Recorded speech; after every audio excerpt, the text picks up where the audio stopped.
ទី18ថ្ងៃទី18ខែ8ឆ្នាំ2026បងប្អូនម្ចាស់ចំការស្វាយចន្ទីដែលត្រៀមក្នុងការដាក់ជីសម្រាប់វីដេអូមុនខ្ញុំបាននិយាយទាំងពីរវគ្គហើយដែលបងប្អូនដាក់វគ្គ1និងវគ្គ2ប៉ុន្តែថ្ងៃនេះមកនិយាយពាក់ព័ន្ធជាមួយនឹងការដាក់ជីតែមួយវគ្គសម្រាប់តែម្ដង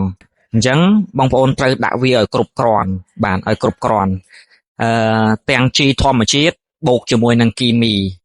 ធម្មជាតិគឺវាឲ្យអាហារសន្សំទៅលើដំណាំចន្ទីរបស់បងប្អូនគីមីគឺវាឲ្យអាហារភ្លាមសម្រាប់ដំណាំបងប្អូនអញ្ចឹងការដាក់ជីម្ដងឲ្យទទួលបានលទ្ធផលបងប្អូនត្រូវតែដាក់ឲ្យច្រើននេះសម្រាប់បងប្អូនដែលមានលទ្ធភាពចង់បានលទ្ធផលច្រើនគឺត្រូវប្រើប្រាស់ជីឲ្យច្រើនដូចគ្នាសម្រាប់បងប្អូនដែលដាក់ជីតែម្ដងបាទអញ្ចឹងបងប្អូនដាក់នៅខែណាល្អអញ្ចឹងបងប្អូនដាក់នៅពេលដាច់ទឹកភ្លៀងចុងខែ9ឬក៏ដើមខែ9នៅពេលដែលដាច់ទឹកភ្លៀងបងប្អូនចាប់ផ្ដើមដាក់ទៅបាទដើម្បីអីដើម្បីត្រៀមយកត្រួយត្រៀមយកផ្កាផ្លែអញ្ចឹងសម្រាប់ចន្ទីអាយុចាប់ពី7ឆ្នាំទៅជីធម្មជាតិយ៉ាងតិចបំផុតក៏ចន្លោះពី4ទៅ6គីឡូដែរក្នុងមួយដើម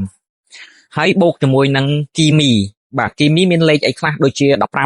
16 16បាទ15 20 20ដើម្បីជួយជំរុញនិងក្តាប់ផ្លែមានគុណភាពផ្លែច្រើនផ្លែល្អមានកម្លាំងណា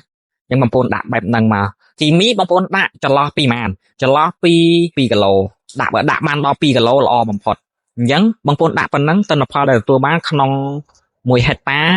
ចាប់ពី3តោនឡើងទៅឲ្យតែបងប្អូនដាក់វាឲ្យបានគ្រប់គ្រាន់បាទពេញលេញពី5ទៅ 7B ឬក៏ 6B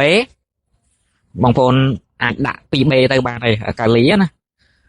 លាយជាមួយគ្នាទៅឲ្យដកអានោះមកបាទអញ្ចឹងចន្លោះពី4ទៅ6ហ្នឹងអាស្រ័យលើបងប្អូនជាក់ស្ដែងអាចប្រើការបានបាទអញ្ចឹងវីដេអូនេះផ្ញើជូនប៉ុណ្ណឹងបងប្អូនមានចម្ងល់អាចសួរបន្ថែមទៀតបានពាក់ព័ន្ធនឹងការដាក់ជីឲ្យបានត្រឹមត្រូវ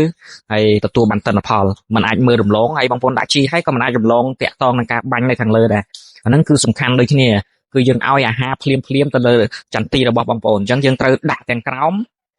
ហើយយើងត្រូវបាញ់ទាំងខាងលើទៀតមិនអាចចោលមួយណាបានទេពីរហ្នឹងបាទជាចំណុចសំខាន់ហើយជាការប្រើប្រាស់ឲ្យចំខ្លួនដែរបាទ